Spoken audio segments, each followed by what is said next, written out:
इजहार तशक्कुर के लिए, आप लोगों के शुक्रिया के लिए बुलाई गई। हाल ही में पार्लियामेंट के इलेक्शन का 5वां राउंड खत्म हुआ और 5वें राउंड में मालेगांव धुलिया पार्लियामेंट का भी इलेक्शन था।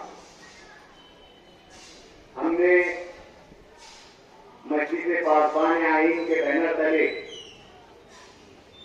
जो है कांग्रेस की उम्मीदवार जो कि इंडिया अलायंस की मुत्तफिका उम्मीदवार थी, आप लोगों की ताईद और हिमायत से, आप लोगों के मशवरे से उस इलेक्शन में उनकी हिमायत की और शहर में जो रिकॉर्ड साफ पोलिंग हुई और जिस तरीके का जोश और खरोश और शऊर और बेदारी आप लोगों ने इस पोलिंग में बताई और वोटिंग का परसेंटेज बढ़ाया, वोटिंग का तनासुब बढ़ाया, यहां पर हमारी अपनी जमात इलेक्शन में हिस्सा नहीं ले रही, यानी हमारा कोई उम्मीदवार नहीं था और ना ही हमारी जमात जो है किसी सियासी अलायंस का या किसी सियासी इत्तेहाद का हिस्सा थी। फिर भी हमारे हमदर्दों ने, हमारे वर्कर्स ने जिस जांपहचानी के साथ, जिस जिम्मेदारी के साथ और जिस मुखलसाना रवैये के साथ इलेक्शन लड़ा, तो ये पार्टी के जिम्मेदारान का फर्ज बन जाता है कि आप लोगों को जमा करके, आप लोगों को बुलाकर आप लोगों का शुक्रिया अदा किया जाए, आप लोगों की मेहनत की हौसला अफजाई की जाए, क्योंकि आप लोगों की मेहनत की बदौलत ही आज हमें इस पार्लियामेंट चुनाव के अच्छे नतीजे की उम्मीद है। मालेगांव शहर में तकरीबन 68.4% और इसको अगर एलान में शुमार किया जाए तो तकरीबन 2,05,000 जो है वो जो वोट कास्ट हुई, वो जो वोट जो है वो पोल हुई। इतनी बड़ी वोटों की तादाद पार्लियामेंट इलेक्शन में कभी नहीं देखी गई। इतनी बेदारी कभी पार्लियामेंट इलेक्शन में नहीं देखी गई। शहर की आम आवाम, आम वोटर,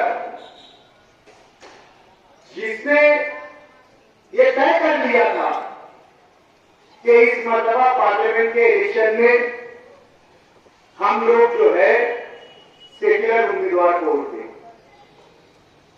दोस्तों, जो शहर का मिजाज बना था इलेक्शन से पहले, जिस तरीके का रुझान आम शहरियों की जानिब से आ रहा था कि इस मर्तबा सेक्युलर पार्टी या मजबूत उम्मीदवार के साथ हम रहे, हमने हमारे स्टेट से कांग्रेस को खुले तौर से जो है 100 सेक्युलर का है, खुद साख्ता सेक्युलर, ये पार्टी कभी सेक्युलर नहीं रही। लेकिन आवाम का अमूमी फैसला, आवाम का अमूमी रुझान जब हमारे सामने आया तो ऐसे मजलिस इत्तेहादुल मुस्लिमीन के जिम्मेदार के शिमाली महाराष्ट्र के सदर होने के नाते अलहाज अब्दुल मालिक जो मजलिस इत्तेहादुल मुस्लिमीन के जिलाई सदर हैं, हम तमाम ने पार्टी के जिम्मेदारान ने ये फैसला लिया कि इस मर्तबा मजलिस-ए-इत्तेहादुल मुस्लिमीन अगर पार्लियामेंट इलेक्शन में उम्मीदवारी ना करे तो ये शहर के हक में बेहतर रहेगा। शहरियान ये महसूस कर रहे हैं कि इस मर्तबा कोई भी एक ऐसा मजबूत उम्मीदवार जो है पार्लियामेंट में बीजेपी का मुकाबला करे जो जीत के आ सके। दोस्तों, हमने इलेक्शन के दौरान नॉमिनेशन से पहले वाज़ेह तौर से कहा था कि यहां पर हमारा हक बनता है, यहां पर उम्मीदवारी करना मजलिस-ए-इत्तेहादुल मुस्लिमीन का हक बनता है। मजलिस-ए-इत्तेहादुल मुस्लिमीन के इस हल्के में 2-2 एमएलए थे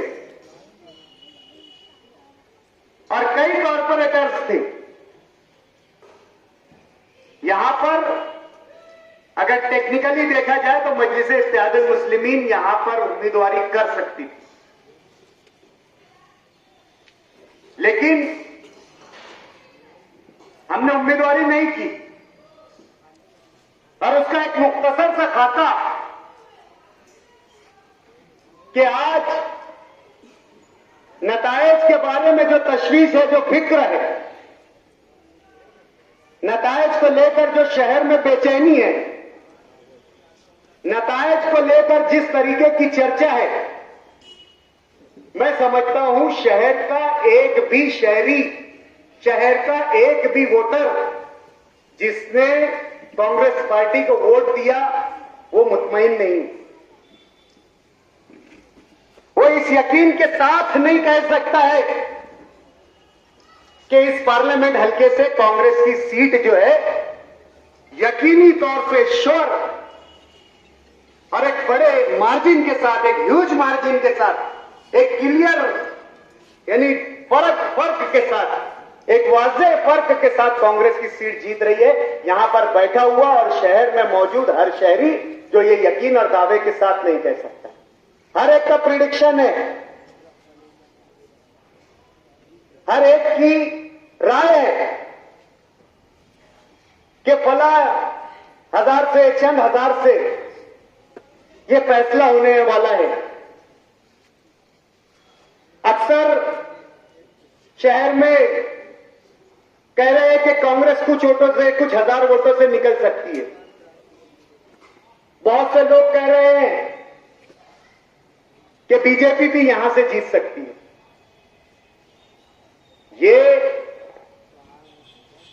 ये तासुर क्यों, ये फिक्र क्यों, ये सवाल क्यों? हमने तो 3,20,000 वोट दिए। मालेगांव शहरियान ने 2,05,000 वोट दिए और अक्सरियत गालिबन इस बात से मुत्तफिक है कि यानी तकरीबन 2 लाख वोट जो है वो कांग्रेस के उम्मीदवार को मिलेगी। हमारे पड़ोस के हल्के में अकलियती तबके से ताल्लुक रखने वाली वोटों का शुमार आप कह रहे, तनासुब आप निकाले तो 64% के करीब जो है मुसलमाना ने, धूलिया ने जो है वोट दिया।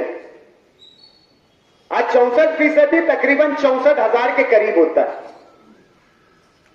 हमारे अतराफ का जो आउटर असेंबली हल्का है वहां पर 25,000 के करीब मुसलमान वोट जो है वो कांग्रेस को मिलने वाले, अकलियत के वोट कांग्रेस को मिलने वाले। और यही हाल बाकी के 3 हल्कों का भी है। बागलान हल्के का है, दुलिया ग्रामीण का है और जो है सिंदखेड़ का है।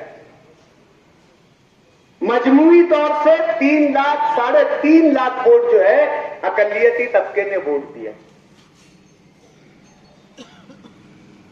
कहा जाता है कि वंचित का उम्मीदवार मैदान में नहीं था तो वंचित के नजरियात की वोट, डॉक्टर प्रकाश अंबेडकर को मानने वाली वोट, ये भी तकरीबन 70 से 75,000, 80,000 के करीब वोट जो है वो कांग्रेस के उम्मीदवार शोभा ताई को मिली। दोस्तों, आज मैं ये कहता हूं कि जब कांग्रेस नेशनल पार्टी है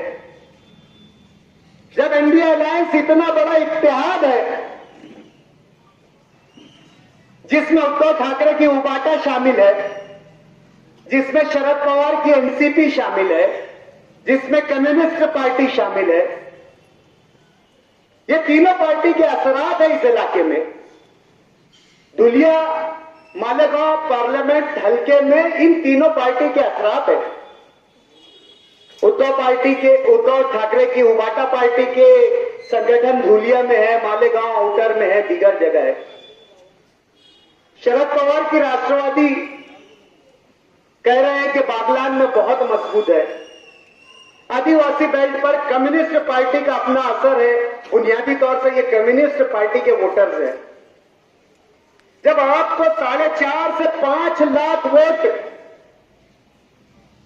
आपकी नेशनल पार्टी आपके इतने बड़े अलायंस के नजरिए के खिलाफ इस हल्के के अकलियती बिरादरी ने इस मुल्क की सबसे बड़ी पार्टी जो कि इनकी वाज़ेह दुश्मन है, बिला खौफ और खतर फिस्ताई ताकतों का, जाफरानी ताकतों का मुकाबला करते हुए अपने मुस्तकबिल को खतरे में डालते हुए, मान लो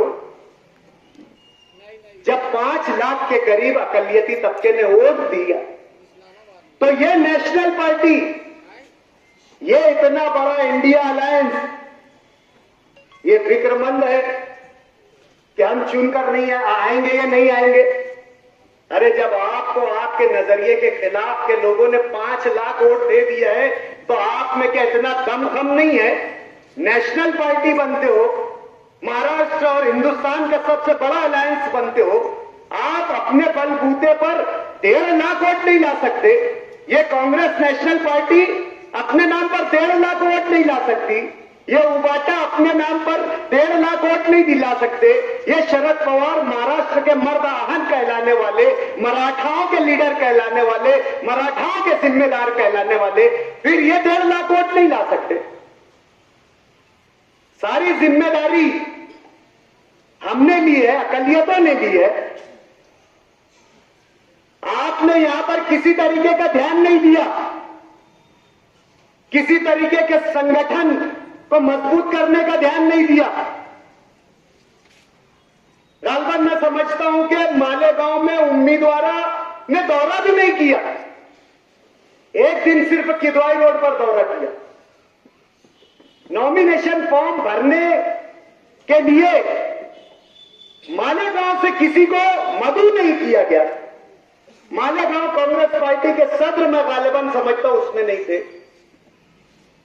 यहां की तंजीमें, दीनी मजहबी मिल्ली समाजी तंजीमें, उनका कोई नुमाइंदा जो है उसके नॉमिनेशन पर्चे नामजदगी भरने के लिए उस उम्मीदवार के साथ नहीं था। हमने हमारी मजबूरी, हमारा डर, हमारा खौफ हमने उनके सामने रख दिया, अपने आप को बेवकूफ कर दिया, बेमोल कर दिया। हमारी कीमत को, हमारी अहमियत और हैसियत को गिरा दिया। हमारे वकार को, हमारी अना को हमने मजरू किया। हमने हमारी खुदी को उनके सामने गिरवी रख दिया और उनको वोट दिया। और कितनी वोट दिया? 3.5 लाख के करीब वोट दिया। अब बताओ, ये नेशनल पार्टी, ये मुल्क भर में अपनी जो है केडर रखने वाली पार्टी, ये कहां गई इसकी ताकत? कहां है ये कांग्रेस की वोट बैंक? कहां है वो मराठा कांग्रेस के वोटर? कहां है वो 12 बलूतेदार ओबीसी वोटर? कहां है जो मुसलमानों को छोड़कर तुम्हारे नजरियात के साथ रहने वाले वोटर्स? कहां गए प्याज एक्सपोर्ट से मुतासरीन किसान की वोट? कहां गई वो जरांगे पाटिल फैक्टर की मराठा रिजर्वेशन की वोट? कहां गई 35-40 साल तुम्हारी तकलीफ करने वाली वोट? अगर ये तमाम वोटें आपको मिलने वाली थी, मिलने वाली है, तो आप स्टेज सजाए, बबांगे दोहल ऐलान करें कि हम जीत कर आ रहे हैं, हमारी उम्मीदवार से कोई शिकायत नहीं है। यकीन मानो उम्मीदवार और उम्मीदवार की फैमिली, मैं जाती तजुर्बा उनका बता रहा हूं, एकदम प्लेन माइंड और सीधे साधे लोग, आम लोगों के जैसा उनका व्यवहार है। उनके फर्जंद डॉक्टर गौरव बच्छाव जब मेरे से मिलने आए तो उन्होंने जो अपना दर्द बयान किया, मालेगांव शहर के लीडरान के ताल्लुक से अपना एक्सपीरियंस जब उन्होंने बयान किया,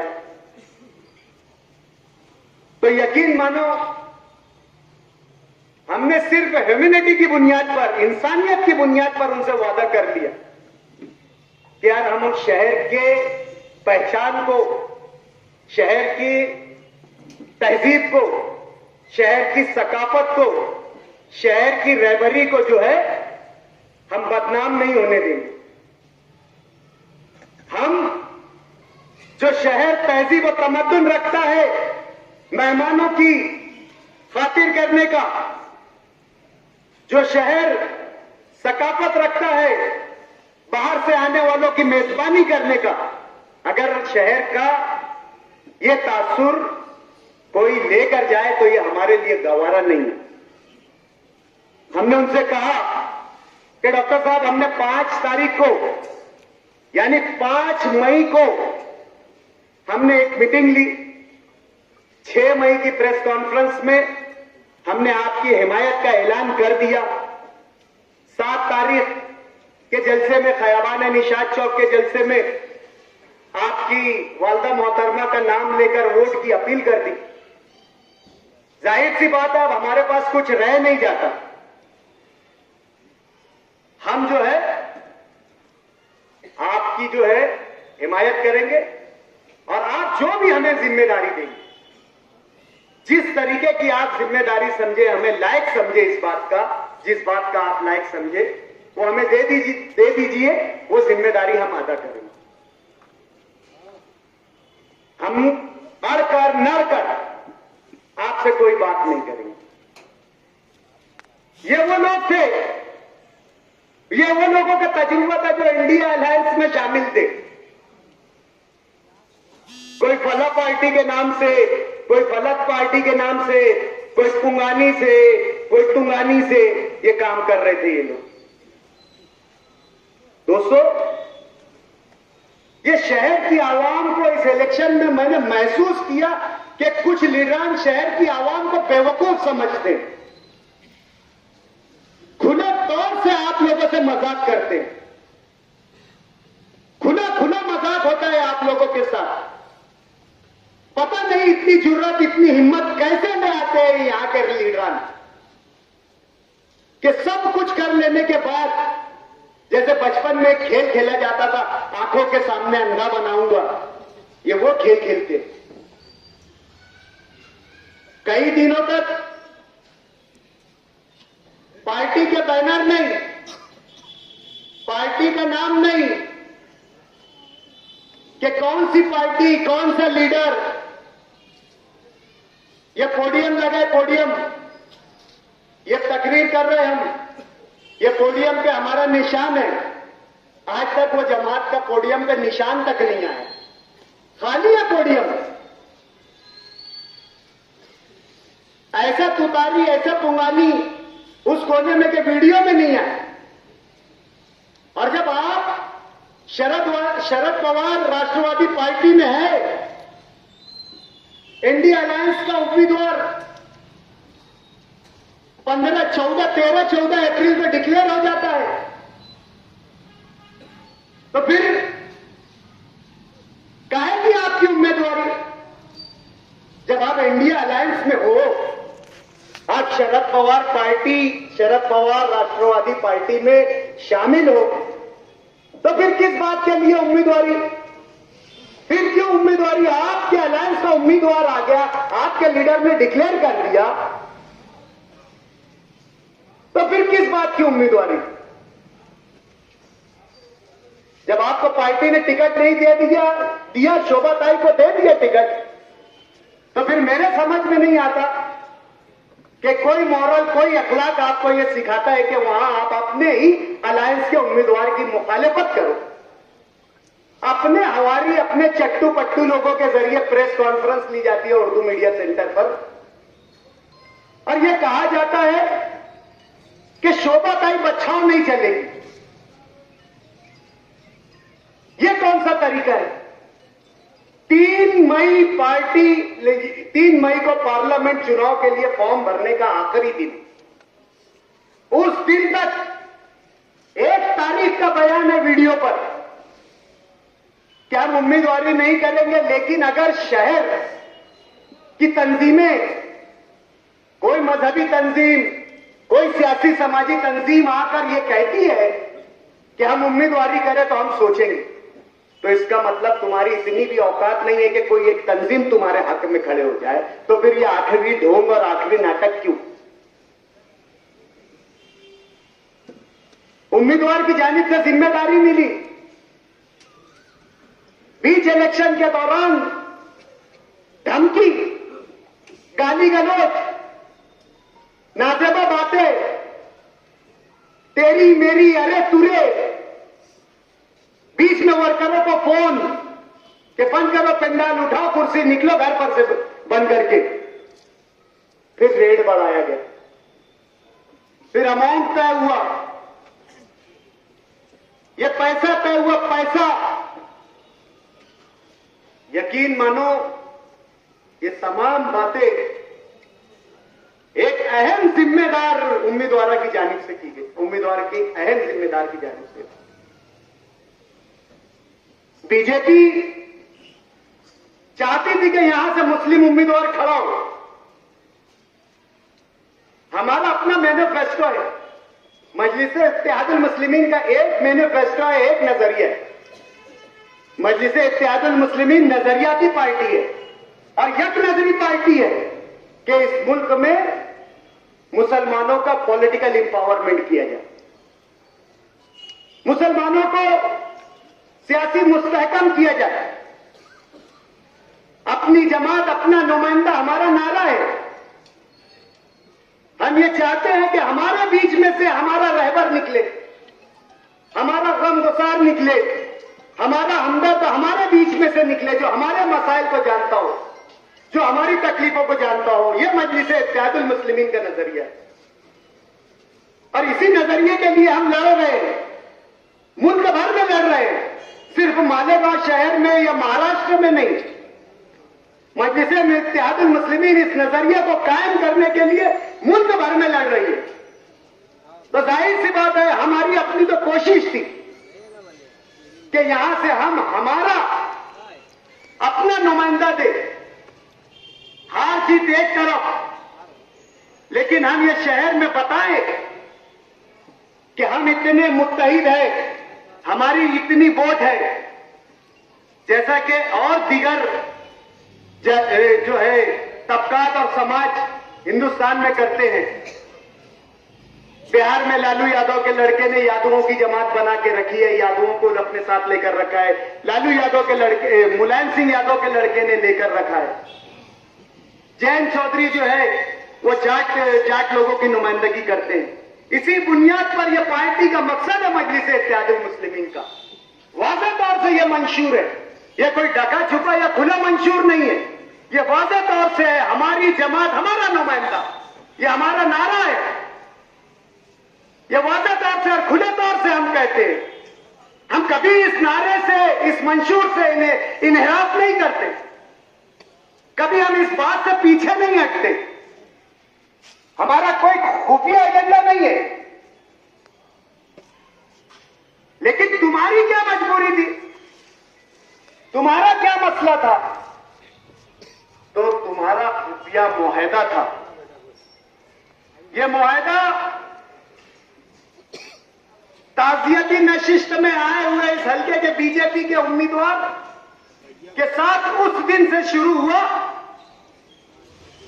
और पोलिंग परसेंटेज कम कराने तक, पोलिंग के 6 बजे तक ये मुआहदा चला।